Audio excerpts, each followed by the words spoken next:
(14년) 만에 경남에서 열린 전국체전이 화려한 막을 내렸습니다. 이번 전국체전의 성과와 남은 과제를 보도국 지금에서 짚어봅니다. 오는 25일부터 경남에서 제44회 전국장애인 체육대회가 열립니다. 3위를 목표하는 경남 선수단에는 올해 파리 패럴림픽 탁구 동메달리스트 강혜정 선수 등이 뜁니다.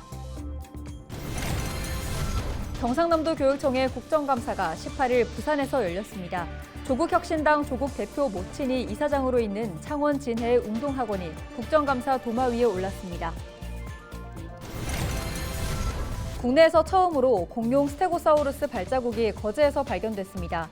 우리나라에도 스테고사우루스가 서식했다는 것을 나타낸 최초의 증거로 역사적 가치가 높습니다.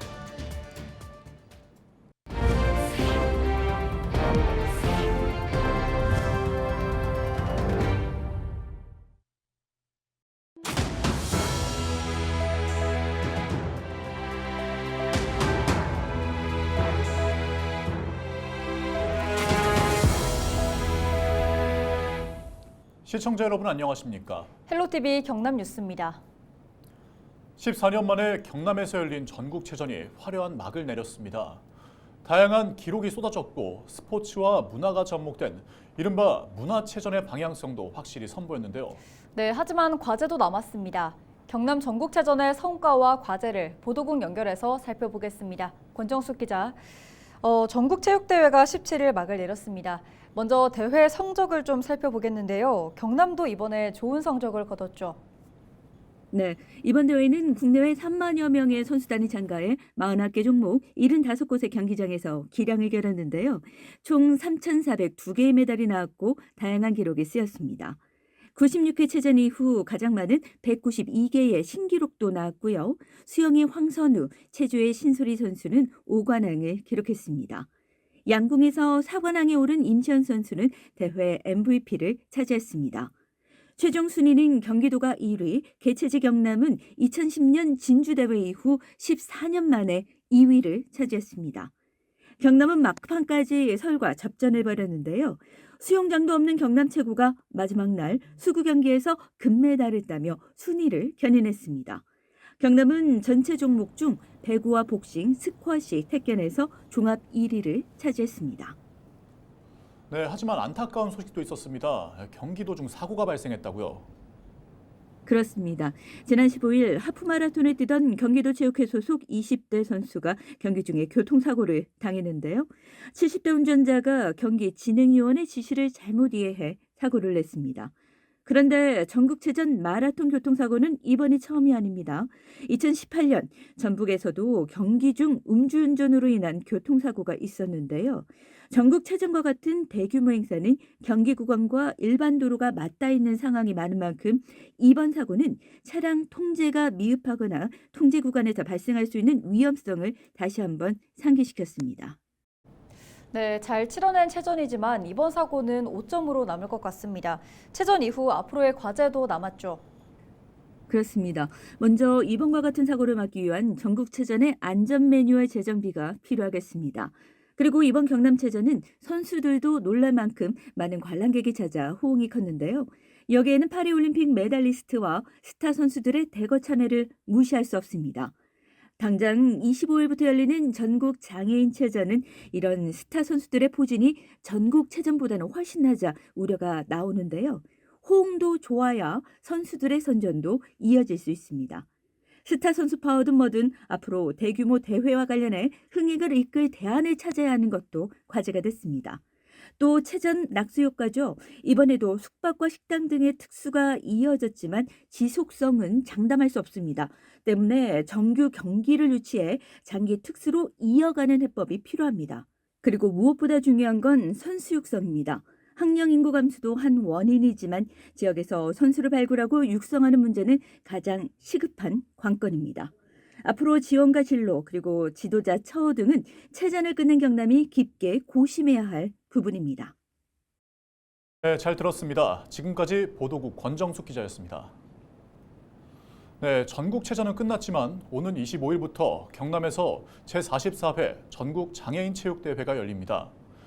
경상남도와 경남장애인체육회는 18일 한국폴리텍대학 창원 캠퍼스에서 경남 선수단 결단식을 열었습니다.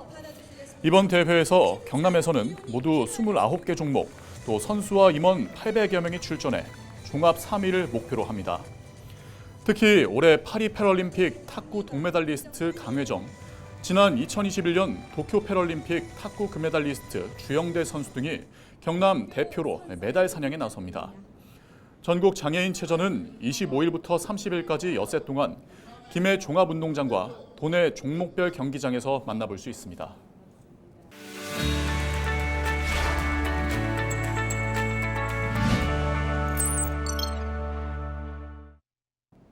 우리 지역 국회의원들의 활동 소식을 전해드리는 국회는 지금 시간입니다. 지난 7일 시작된 국정감사가 오는 25일까지 진행됩니다. 경남 지역 국회의원들도 각 상임위별 국정감사에 집중하면서 지역 활동도 이어가고 있는데요. 국회는 지금 먼저 산청, 함양, 거창 합천지역구 국민의힘 신성범 국회의원 소식입니다. 전국 36곳에서 운영 중인 디지털 배움터가 경남은 한 곳도 없는 것으로 드러났습니다. 신 의원은 키오스크와 열차 예매, 병원 예약 등이 디지털화되어 가고 있지만 고령 인구 비율이 높은 경남에는 전국에서 유일하게 디지털 배움터가 한 곳도 없다고 지적했습니다. 또 디지털 거점센터의 역할은 날이 갈수록 중요해지고 있지만 오히려 정부 예산은 삭감되고 있다며 노년층이 더 이상 디지털 문화에 소외받지 않도록 지원에 나서야 한다고 강조했습니다. 디지털 배움터는 디지털 사용에 어려움을 겪는 이들을 위한 교육시설로 60, 70대가 전체 교육생의 58% 이상을 차지하고 있습니다. 비례대표 진보당 정혜경 의원이 15일 열린 국정감사에서 하나오션 추락 사망 사고를 비롯해 중대재해 사고와 관련한 문제를 지적했습니다. 15일 열린 고용노동부 통영지청을 대상으로 한 국정감사에서 정 의원은 하나오션 중대재해 후 작업 중지에 대해 통영지청이 협소하게 해석하고 있고 작업 중지 해제 이후에도 안전장치가 마련되지 않았다고 질타했습니다. 또 지난 11일 하나오션 사고 현장을 방문해 촬영한 영상을 공개하며 노동자들의 추락 위험은 여전하다고 밝혔습니다. 정 의원은 이날 오후 증인으로 출석한 정인섭 하나오션 거제 사업장 사장에게도 산업재해에 대한 책임을 묻고 하청 노동자의 처우 개선을 요구했습니다. 토지주택공사가 집행하는 광역교통 개선 사업이 수도권으로 집중된 것으로 드러났습니다. 양산시 갑 국민의힘 윤영석 의원은 국정감사에서 지난 5년간 광역교통 개선 사업 예산으로 경기도 3조 3천억 원, 인천 1조 원 등 수도권에 4조 8천억 원이 집행돼 수도권 편중이 심각하다고 밝혔는데요. 같은 기간 비수도권은 충북 221억 원, 경남 70억 원 등 모두 380억 원에 그쳤습니다. 윤 의원은 LH가 비수도권 대도시의 광역교통 개선 대책을 적극적으로 마련해야 한다고 강조했습니다. 밀양, 의령, 함안, 창녕지역구 국민의힘 박상호 의원이 지난 14일 20일의 첫 국정감사에서 국정감사 주간 우수 의원으로 선정됐습니다.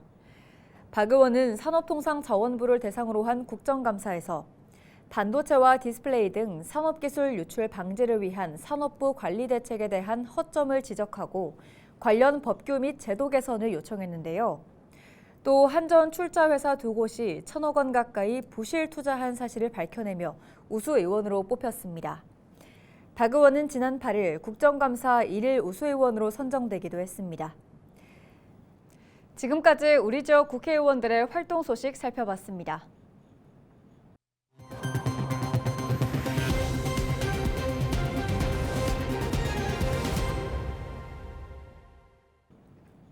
조국혁신당 조국 대표의 모친이 이사장으로 있는 창원 진해웅동학원이 국정감사 도마 위에 올랐습니다. 18일 국회 교육위원회 2024년 경남도 부산시 울산시 교육청 국정감사에서 국민의힘 서지영 의원은 지난 2019년 조국 법무부 장관 후보자는 가족 모두 웅동학원 직함과 권한을 내려놓는다고 했지만 정경심 교수만 이사직에서 물러났다고 지적했습니다. 그러면서 웅동학원은 조국 일가가 40년 동안 운영하고 있고 사회 환원도 지켜지지 않았는데 교육청은 무엇을 했냐 권고해야 한다고 말했습니다. 이어 박종훈 경남도 교육감은 약속을 이행할 수 있도록 요구하겠다고 답했습니다.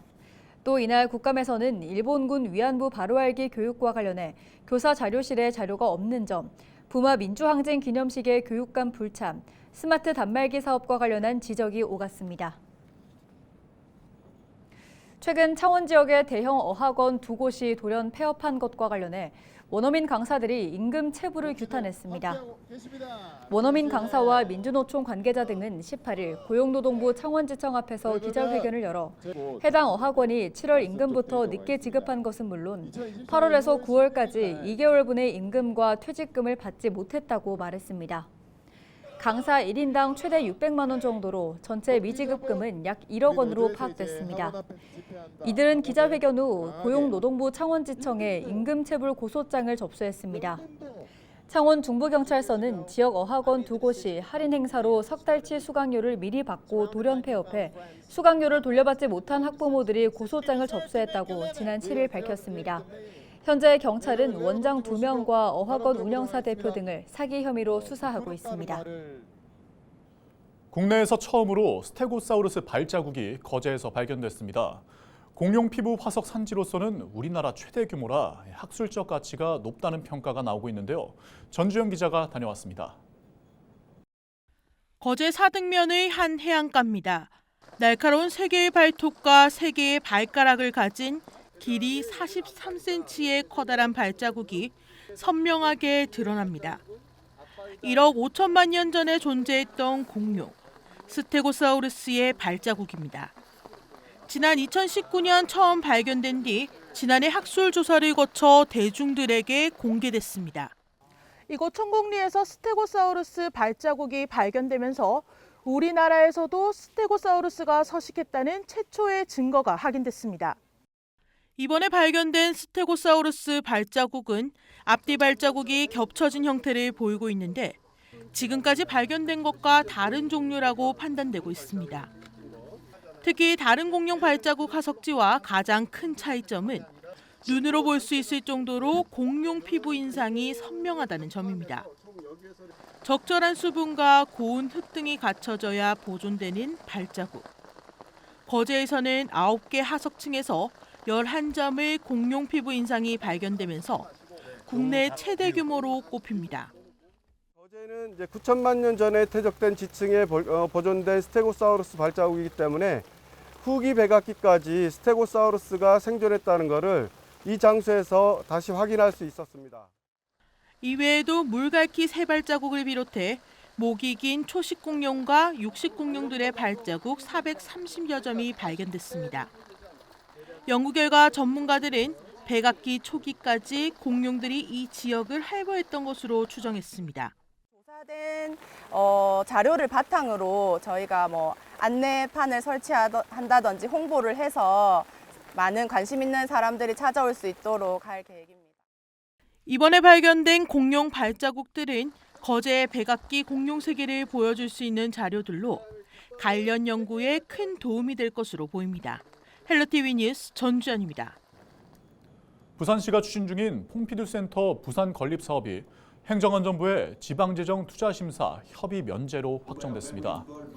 부산시는 이번 투자심사 협의 면제 결과를 바탕으로 부산시 공유재산 관리계획 반영 등 행정 절차를 마무리하고 지역 미술계와 관광, 경제, 건축 등 다양한 분야의 전문가와 시민이 참여하는 원탁회의를 진행해 의견을 수렴할 예정입니다.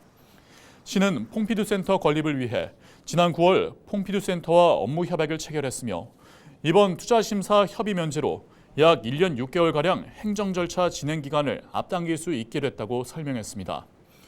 퐁피두 센터 부산은 내년부터 설계 공모와 실시 설계에 들어가 2027년 하반기 착공, 2030년 말 준공에 2031년 상반기에 개관할 예정입니다.